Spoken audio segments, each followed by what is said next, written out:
যদি একটু সুর তাল লয় যদি গাইতে না পারি, তাহলে আমার চরিত্রটি বিশ্বাসযোগ্য হবে না। সেলিম কি কারণে যেন মনে করলো যে আমাকে দিয়ে মনপুরা ছবির গান করাবে। জাতীয় চলচ্চিত্র পুরস্কারের ক্যাটাগরি নিয়ে ফজলুর রহমান বাবু অসন্তুষ্ট। অসন্তুষ্ট না ঠিক, তবে একটু সমালোচনা আছে। নদী তো আমাদের যেমন জীবন দেয়, আবার জীবন কেড়েও তো নেয়। পৃথিবীর অনেক ভালো ছবি আছে যেগুলো হয়তো অনেক মানুষ দেখেছে কিন্তু হলে গিয়ে দেখে না।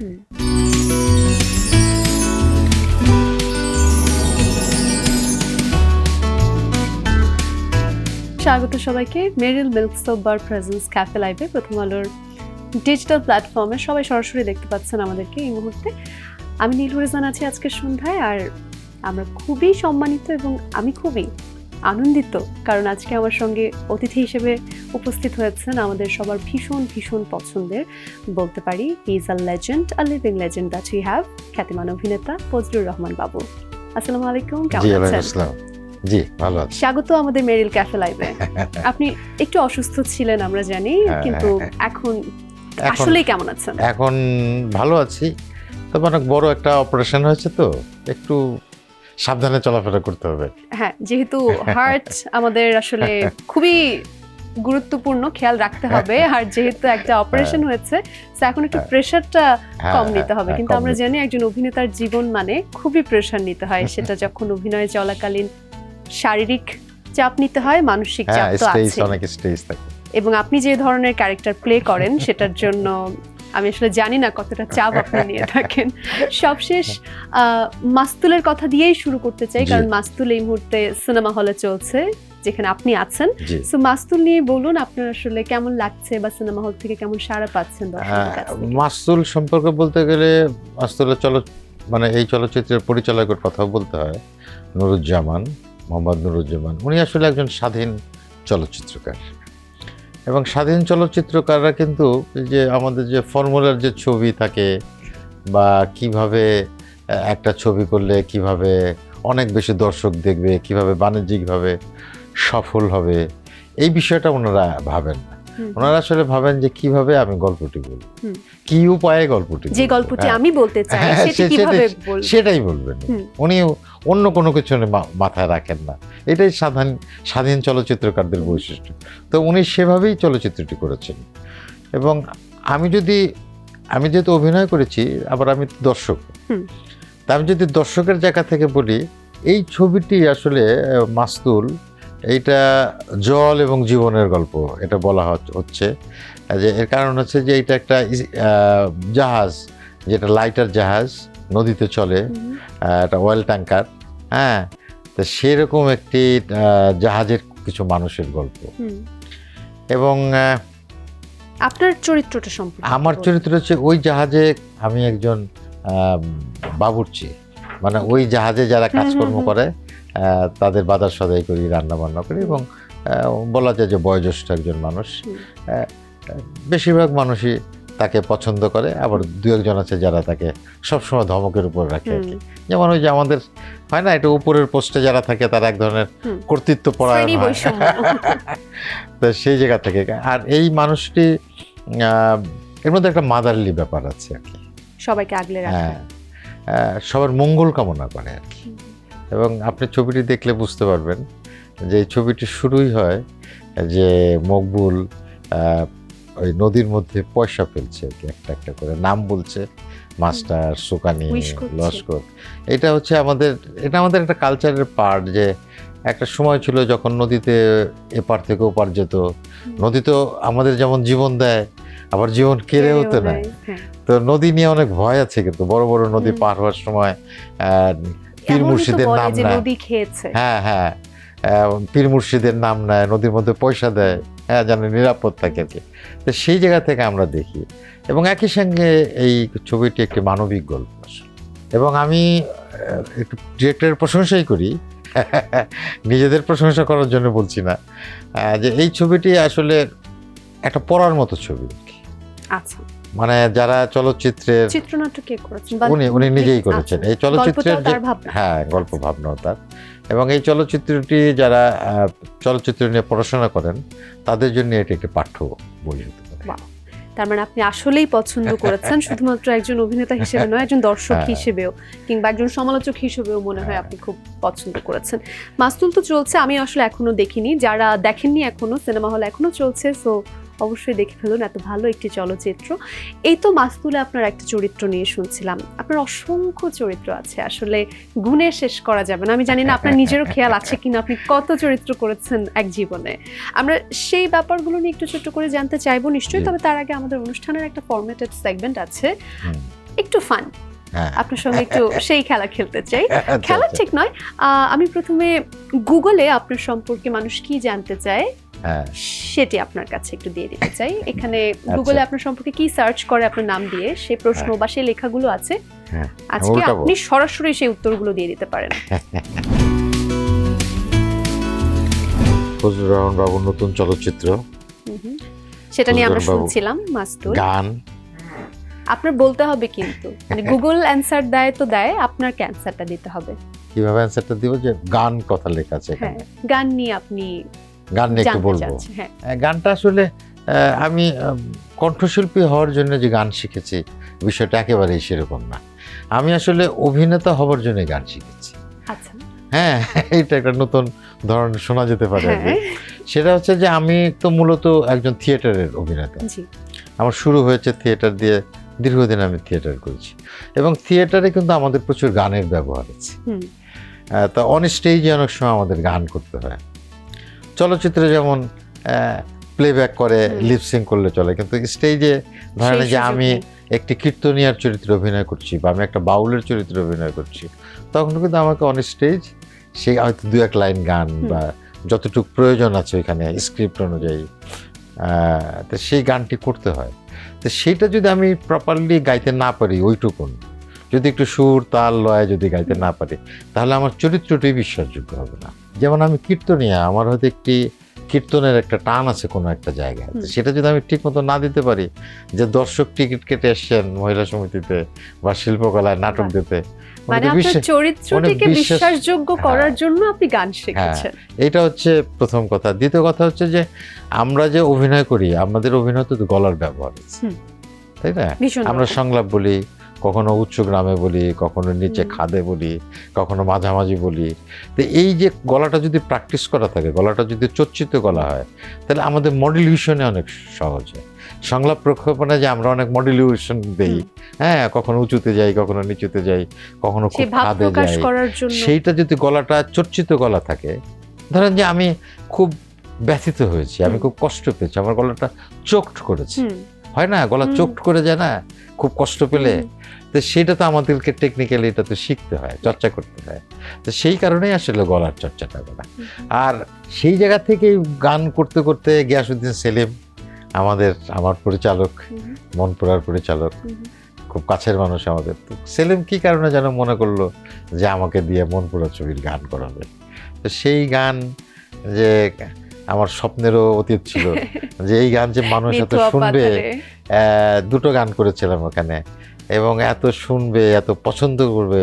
আরেকটা ছিল ওই যে শোনাই হায় হায়, তো সেটা একটা অভাবনীয় বিষয় হয়ে দাঁড়ালো, এবং সবাই মনে করলো আমি একটা বিরাট বড় কণ্ঠশিল্পী। আগে থেকে তো গাইছিলেন, সেটি হয়তো ফ্র্যাটার্নিটির অনেকে হয়তো জানতেন, কিন্তু যদি এটি বলি যে মনপুরায় গান গাওয়া, সেটি আপনাকে মানুষের মাঝে অনেক পৌঁছে দিয়েছে বা সিঙ্গার হিসেবে একটা ব্রেক দিয়েছে, ব্যাপারটা তো অনেকটা ওরকমই। হ্যাঁ, ওরকমই।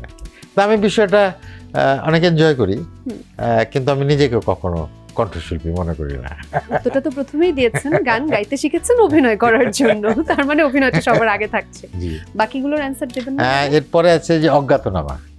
অজ্ঞাতনামার কথা বলি, এটা আমার খুবই পছন্দের একটি চলচ্চিত্র, এবং আমি যে চরিত্রে অভিনয় করেছি এটা খুবই আমার পছন্দের একটি চরিত্র, এবং সারা বাংলাদেশের মানুষ অজ্ঞাতনামা এই চলচ্চিত্রটি দেখার পরে তারা হয়তো আমাকে একটু আবার নতুন করে আমাকে নিয়ে ভেবেছে আর কি। হ্যাঁ, একটা সময় একই রকমভাবে আমরা টেলিভিশনে নানান রকম ক্যারেক্টার করেছি, কিন্তু অজ্ঞাতনামা দেখার পর একটা অন্য ভাবনাও দর্শকদের মধ্যে এসেছে, নতুন করে নিজেকে আরো। হ্যাঁ, এবং অজ্ঞাতনামার কথা একটু বলি।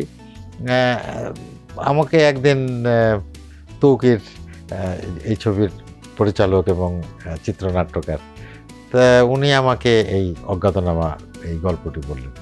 গল্পটা শোনার পরেই আমি সত্যিকারের একটা ঝাঁকি খেলাম গল্পটি শুনে, এবং আমার কাছে মনে হলো যে এরকম একটা চরিত্র আমাকে করতে হবে। এবং সেদিন থেকেই চরিত্রটা ভেতরে আস্তে আস্তে আমার ভেতরে মানে ভ্রূণটা তৈরি হলো আর কি। হ্যাঁ, এবং চরিত্রটা ভেতরে আমার ভেতরে ধীরে ধীরে দানা বাঁধা শুরু করলো। আমরা সম্ভবত শুটিংয়ে গিয়েছিলাম, তৌকির আমাকে প্রথম যেদিন এই গল্পটা বলেছে তার থেকেও প্রায় 6 মাস পরে আর কি। এবং আমরা 14 দিন এই ছবির আমি শুটিং করেছি, টানা 14 দিন। এবং এই 14 দিন আমি এটা রাজবাড়ির পাংশায় পদ্মা নদীর পাড়ে আমরা শুটিং করেছিলাম। তো এই 14 দিন আমি মোটামুটি এই চরিত্রের মধ্যেই ছিলাম আসলে। এবং এই ছবির শুটিং শেষ হওয়ার পরেও বেশ কয়েকদিন আমার সময় লেগেছে এই চরিত্র থেকে বের হতে। ওকে, এতটাই আচ্ছন্ন হয়েছিল। হ্যাঁ, এবং এটা আমার জীবনের একটা এজন্যই হয়তো অন্যতম আপনি যেমন অনুভব করছেন সেটি হয়তো আসলে দর্শকও অনুভব করেছে। এই জন্যই আমরা কিন্তু 4 নম্বরেই পেলাম যে মানুষ ফজলুর রহমান বাবু এবং তার অজ্ঞাতনামা নিয়ে জানতে চায়। তো খুব সুন্দর করে আপনি আসলে বললেন, দারুণ একটা সিনেমা আসলে তৌকির আহমেদের। এবং এখানে যেমন আমি আবার তাকে এও প্রশ্ন করেছিলাম, এটা কখনো কাউকে বলিনি, আজকে বলি। সেটা হচ্ছে যে আমি তৌকিরকে বললাম যে তৌকির এই চরিত্রটা, এটা তো আরো 10 বছর আগের কথা। তাই বললাম যে তখন তো আমি আরেকটু ইয়াং ছিলাম, তাই বললাম যে এরকম একটা চরিত্র আমাকে কেন, এটা তো যে আমাদের দেশের বিশেষ করে হায়াত ভাইয়ের মতো একজন ওরকম একজন অভিনেতা। তো আমি বললাম যে উনি তো করতে পারে, আবার হায়াত ভাই তো তৌকিরের শ্বশুর, এবং হায়াত ভাই কিন্তু আমাদের অনেক পছন্দের অভিনেতা আমার। তাই আমি বললাম যে উনিও তো করতে পারেন, তো তুমি আমাকে কেন দিলা?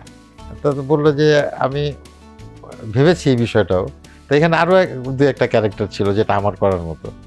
বললো যে আসলে আমার শ্বশুর সাহেব ওনার তো বয়স হয়ে গেছে, উনি আসলে লোডটা নিতে পারবেন না। হ্যাঁ, সেই জন্যই আমি আপনার কথা চিন্তা করেছি। তো এটা আমার জন্য একটা চ্যালেঞ্জ যে ডিরেক্টর মনে করছে যে আমি ওই লোডটা নিতে পারবো। যেহেতু আমি বয়সে একটু তরুণ, যেটা হয়তো হায়াত ভাই বয়সের কারণে পাচ্ছেন না, তাহলে এটা প্রমাণ করার দায়িত্ব তো আমার আছে একজন অভিনেতা হিসেবে। আর তৌকিরের সঙ্গে আমি তার আগেও চলচ্চিত্রে অভিনয় করেছি, তার আগে দারুচিনি দ্বীপ করেছি। তো সবকিছু মিলে আর তৌকিরের সাথে কাজ করতে আমি পছন্দ করি। ওর সঙ্গে আমি থিয়েটার করেছি। অনেকে কিন্তু এই সময়ে যখন আমরা তো এটি সবাই জানি, আপনি নিশ্চয়ই একমত হবেন যে 2-1 বছর ধরে বাংলা সিনেমা একটা ভালো সময় পার করছে কম্পারেটিভলি এর আগের কিছু সময় যেমন হচ্ছিল, মাঝখানের কথা বলছি। এখন সিনেমা হলে মানুষ যাচ্ছে, পরিবার নিয়ে দেখছে, সেটি যেমন কমার্শিয়াল হোক কিংবা একটু ভিন্ন ধারার, যেগুলো নিয়ে আমরা বলি ভিন্ন ধারার, সেই সিনেমাগুলো আমরা দেখছি যে অনেক সফল হচ্ছে, ব্যবসা সফল হচ্ছে। আমরা যদি হাওয়া, বনলতা এক্সপ্রেস এই ধরনের সিনেমার কথা বলি, সেই জায়গায় অজ্ঞাতনামার কথা কিন্তু অনেকেই বলছেন যে এই সিনেমাটা সবাই জানে এক বাক্যে যে খুব ভালো। এই সময়তে হলে কি আরো বেশি ব্যবসা সফল হতো কিনা? আপনি খুব ভালো একটা প্রশ্ন তুলেছেন। আমাকে একটা ছোট্ট বিরতির পর অ্যানসারটা নিতে হচ্ছে, আমি বিরতি থেকে ফিরে এসে শুনছি। দর্শক দেখছেন Meril milk soap bar presence cafe live. ছোট্ট বিরতির পর ফিরছি, আমাদের সাথেই থাকুন।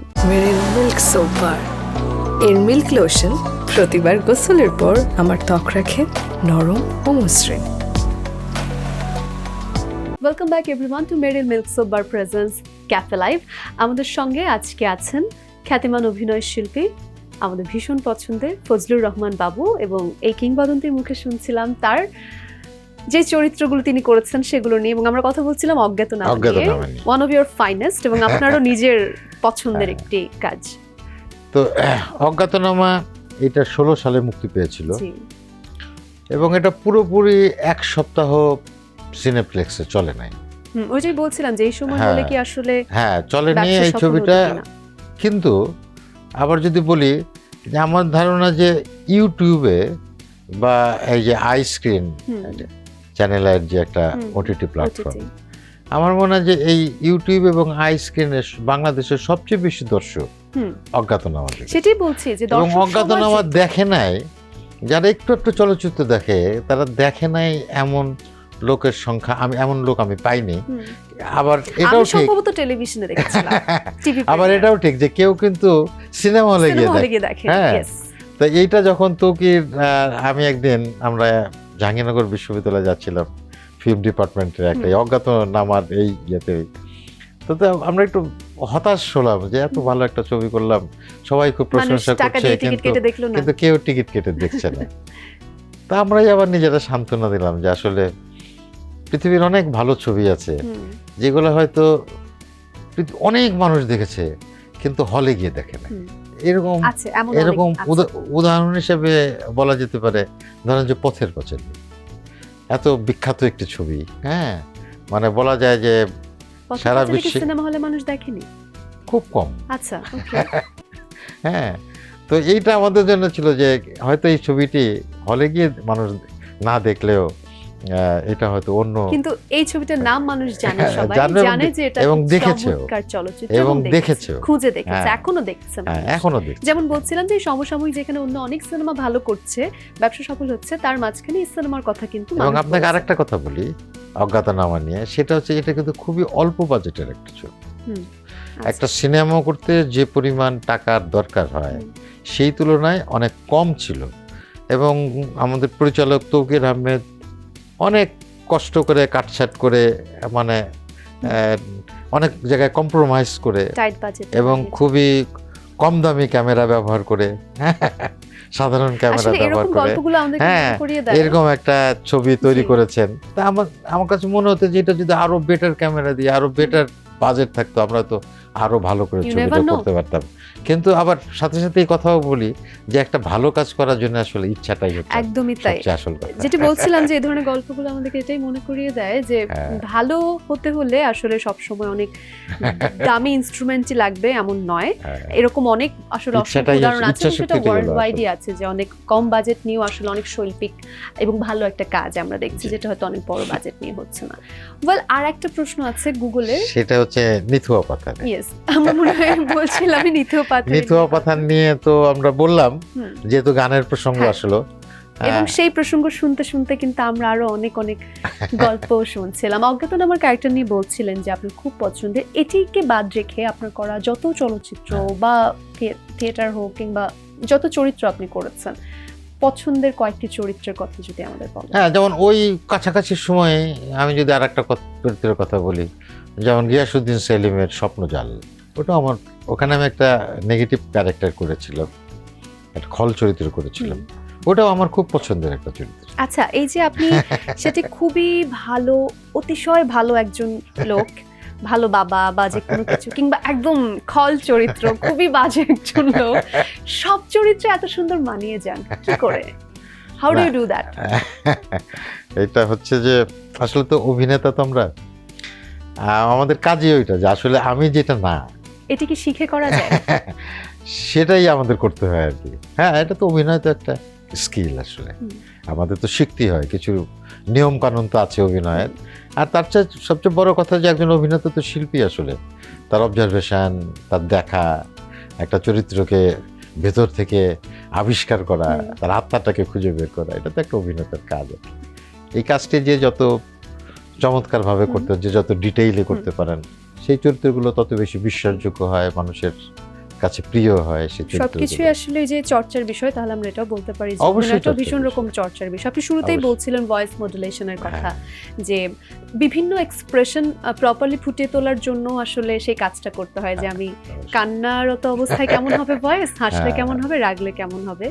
সো ইমোশনটা ধারণ করার সাথে সাথে কিছু স্কিল স্ট্র্যাটেজিও হয়তো আপনাদের হ্যাঁ, ফলো হ্যাঁ, করতে হয়, কিছু টেকনিক্যাল ব্যাপারও আছে। টেকনিক্যাল ব্যাপার আছে। ওয়েল, আমি এবার আরেকটা সেগমেন্ট একটু যেতে চাই, এটি হলো হিউমার বনাম রিউমার। এখানে হয়তো আপনাকে নিয়ে আশেপাশে আমরা শুনি এমন কিছু, হতে পারে সেটি রিউমার, কিংবা হতে পারে আপনি রিউমার হলো ইউ ক্যান হিউমার ইট, হ্যাঁ, একটা অ্যান্সার দিতে পারেন আপনার মতো করে। আমি বলছি তাহলে, জি। জাতীয় চলচ্চিত্র পুরস্কারের ক্যাটাগরি নিয়ে ফজলুর রহমান বাবু অসন্তুষ্ট। অসন্তুষ্ট না ঠিক, তবে একটু সমালোচনা আছে।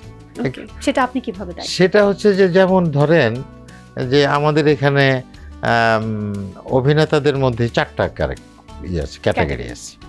এর প্রধান চরিত্র, পার্শ্ব চরিত্র, খল চরিত্র, কৌতুক চরিত্র। এখন ধরেন যে আমি কিন্তু একবার একটা কৌতুক চরিত্রেও একটা পেয়েছি, আচ্ছা। প্রধান মানে শ্রেষ্ঠ অভিনেতা কৌতুক চরিত্র। হুম। তো কৌতুকে যে চরিত্র, এটা আগে এটা একটা ফরম্যাট ছিল। আসলে আমাদের সিনেমা তো যাত্রার একটা ধারাবাহিকতার জায়গা থেকে আসছে। যেমন যাত্রা একটা কৌতুক চরিত্র থাকে, তা আমাদের সিনেমা আগে কিন্তু একটা কৌতুক চরিত্র থাকতো। আমাদের অনেক বিখ্যাত অনেক পপুলার অভিনেতারা, যেমন হাসমত, খান জয়নুল, হ্যাঁ, এটা ফরম্যাটের ছবি। তো সেটা তো এখন নাই। তা সেই ধাঁচে তো এখন গল্প লেখাই হয় না, বা ডিরেক্টরে সেইভাবে তো গল্প বলেন না, হ্যাঁ, বিবেকও নাই এখন, তাই না? তো সেই ক্যাটাগরিটা কেন থাকবে? আর ওই ক্যাটাগরিতে একজনকে জোর করে পুরস্কার কেন দেওয়া হবে? আর আমাকে যে ছবিতে এই কৌতুক চরিত্রে, হ্যাঁ, হতে পারে এটা ইন্টারেস্টিং। কোনটি ছিল? এটা ছিল গহীন বালুচর। আচ্ছা, হ্যাঁ, এটা অনেক ইন্টারেস্টিং একটা ক্যারেক্টার ছিল, কিন্তু এটা মোটেই কৌতুক চরিত্র না। বদরুল আলম সৌদের গহীন। হ্যাঁ হ্যাঁ, এবং এটা খুবই মিডল ক্লাস একটা ক্যারেক্টার, যে ক্যারেক্টারটা সব দিকেই থাকে। একটু হাস্যরসাত্মক, একটু হাস্যরসাত্মক ছিল কিছু কিছু জায়গায়, কিন্তু এটা খুব একটা লোভী একটা ক্যারেক্টার। একবার এই পাশে যায়, একবার ওই পাশে যায়, যে মিডল ক্লাসের যে ক্যারেক্টার, কমপ্লিকেটেড ক্যারেক্টার। তো সেটা দেখে একটু কোনো জায়গায় হয়তো মানুষ একটু হেসেছিল, তো সেই জন্য কি কৌতুক চরিত্র। তো এই ক্যাটাগরি থাকা ঠিক না। এবং ওই বছরে এটা সম্ভবত 17-18 দিকে, এবং মোশাররফ করিমও তাকে কমলা রকেটের জন্য শ্রেষ্ঠ অভিনেতা কৌতুক চরিত্রে দেওয়া হলো, এবং উনি ওটা গ্রহণই করলেন না। হ্যাঁ, তো শুধুমাত্র ক্যাটাগরির নামের জন্য হয়তো আসলে ক্যাটাগরির নামটাই থাকা উচিত। হচ্ছে খুব ভালো একটা পয়েন্ট আসলে বলেছেন। পরবর্তী লাইনটি বলছি, ভিলেন চরিত্রে অভিনয় নিয়ে আপনার স্ত্রীর আপত্তি আছে? না না, এটা তার আপত্তি না, বলে এনজয় করে। যেমন স্বপ্ন জেলা আমি করেছি, সে এনজয় করেছে। আর এটা তো অনেক হিট গান দেওয়ার পরও গায়ক হিসেবে সঠিকভাবে মূল্যায়ন করা হয়নি আপনাকে। এখানে একটা কথা বলি, সেটা হচ্ছে যে এটা আমি মনেই করি না আমি ওই জায়গায় তো ওইভাবে মূল্যায়ন আমার হোক আর কি, কারণ আমি তো নিজেকে কণ্ঠশিল্পী মনেই করি না, হ্যাঁ, গায়ক আমি মনেই করি না। কিন্তু আমি তাহলে সে জায়গায় বলতে চাই, যে জায়গাটা আপনি প্রথমে আসলে একটা লাইনেই বলে দিয়েছেন আমি গান শিখেছি অভিনয়ের জন্য। তবে এখানে একটা কথা আছে, একটু ক্লারিফিকেশন দিই। সেটা হচ্ছে যে ধরেন যে মনপুরা ছবিতে যে গানগুলো সবচেয়ে বেশি হিট হয়েছিল, সেই গানগুলোর মধ্যে আমার দুটো গান ছিল, আবার কৃষ্ণকলির গান ছিল, মমতাজেরও গান ছিল, অনেকেরই গান ছিল। তো যে গান 3-4টে গান সবচেয়ে বেশি হিট গান ছিল, তার মধ্যে আমার দুটো ছিল। তো আমাদের দুজন কিন্তু ওখানে কণ্ঠশিল্পী হিসেবে জাতীয় পুরস্কার পেয়েছি, কিন্তু আমি ওখানে পাইনি, এবং আমার অভিনেতা হিসেবেও আমার ওখানে পুরস্কার ছিল না। আবার আর একটা চলচ্চিত্রে, যেমন মেয়েটি এখন কোথায় যাবে, এইখানে একটি গান আমি করেছিলাম, সেটা হচ্ছে যে আমার মাথায় যত চুল তার চেয়ে বেশি হইল ভুল। খুব পপুলার, মানে খুব অনেক মানুষ শুনেছে এই গানটা। আমার সম্ভবত এই গানটার ভিউ আছে প্রায় 80 মিলিয়নের কাছাকাছি। আমি সেই কথাটাই আমি যে গানটা শেষ করি, সেটা হচ্ছে যে ওই গানটির গীতিকার হচ্ছেন আমাদের শ্রদ্ধেয় গাজী মাজহারুল আনোয়ার, এবং সুরকার হচ্ছে ইমন সাহা, আর ওইটার গায়ক ছিলাম আমি। তো ওনারা দুইজনে কিন্তু জাতীয় চলচ্চিত্র পুরস্কার পেয়েছে, কিন্তু আমাকে কিন্তু দেয়। আচ্ছা, সেই জায়গাতে বিষয়টা একটু আমার কাছে একটু অন্যরকম লাগে, যে অভিনেতা হিসেবে যে আমাকে আসলে সবাই অভিনেতা হিসেবেই দেখছে। সেই জন্য হয়তো যথার্থ হলেও, প্রাপ্য হলেও, okay, let's not debate on this, আমার কোনো আক্ষেপ নাই। তবে আমি আসলে যেটা বলতে চাচ্ছিলাম, একজন গায়ক হিসেবে মানুষ কিন্তু আপনাকে ভালোবেসেছে, আপনার গান ভালোবেসেছে, এবং বারবার কিন্তু দেখুন আপনার গুগলে সার্চ করলেও সেখানে আপনার গান নিয়ে এইটাই সবচেয়ে বড় ব্যাপার। আসলে মানুষের ভালোবাসাই আসলে সবচেয়ে বড় পুরস্কার। আমরা আসলে সময় স্বল্পতার কারণে শেষ করতে হচ্ছে, একটা প্রশ্ন দিয়ে শেষ করতে চাই। আপনাকে ভার্সেটাইল অভিনেতা আমরা বলি, এবং এই জন্যই আপনাকে আমরা লেজেন্ডারি অ্যাক্টর বলি, যে আপনি যে চরিত্রটাই করেন এত সুন্দর করে, এত সৎভাবে ফুটিয়ে তোলেন। তারপরও কি আপনার কোনো আক্ষেপ আছে কিনা? আকাঙ্ক্ষা আছে, আক্ষেপটা নাই, মানে কি বাস্তবতাটা যদি আমরা একটু হিসাব করি, যে আমাদের দেশে ছোট্ট একটা দেশ, এখানে অল্প কিছু কাজ হয়, এখানে খুব বেশি দূর যাওয়ার সুযোগ আসলে সীমিত। আবার এখানে যদি আমি এইভাবে বলি যে ছোট দেশ, আমাদের সুবিধাও আছে, অসুবিধাও আছে। সুবিধাটা হচ্ছে যে অল্প একটু জানা বোঝা থাকলেই ধরেন আমরা একটা জায়গায় পৌঁছতে পারছি, যেটা হয়তো বড় দেশে এটা সম্ভব নয়। এই অল্প একটু জেনে বুঝে এই দেশে খুবই পপুলার হয়ে যাওয়া যায়। আবার যার সে ক্ষমতা আছে অনেক দূরে যাওয়ার, তার জন্য আবার রাস্তাটা অনেক ছোট, ছোট। কারণ রাস্তাটা একটা জায়গায় গিয়ে শেষ হয়ে গেছে। Pros and cons. হ্যাঁ, একটা জায়গায় গিয়ে শেষ হয়েছে। তো সেই জায়গা থেকে মনে করি যে ঠিক আছে, এই জায়গায় তো আমি যে এই যে এত মানুষের ভালোবাসা পেয়েছি, আমাকে অভিনয় করে আমি মানুষের সম্মান পেয়েছি, ভালোবাসা পেয়েছি, এটা তো অনেক বড় একটা ব্যাপার। আর অভিনেতার তো শিল্পীর তো আকাঙ্ক্ষার শেষ নাই। তাই মনে হয় যে অনেক চরিত্র আছে যেগুলো খুবই ক্লাসিক চরিত্র, যেমন মনে করেন যেহেতু আমি থিয়েটার করি, সেই জায়গা থেকে যদি বলি যে শেক্সপিয়ারের অনেক নাটক আছে, হ্যাঁ, রবীন্দ্রনাথের নাটক আছে, সেই সমস্ত নাটকে হয়তো সেই সমস্ত চরিত্র যদি করতে পারতাম, লাইক কিং লিয়ার বা হ্যামলেট, এই ধরনের চরিত্র যদি করতে পারতাম, তাহলে হয়তো মনে হতো যে ঠিক আছে, আমি একজন অভিনেতা হিসেবে একটা এরকম একটা চরিত্র অভিনয় করেছি, বা ইডিপাসের চরিত্রে অভিনয় করেছি।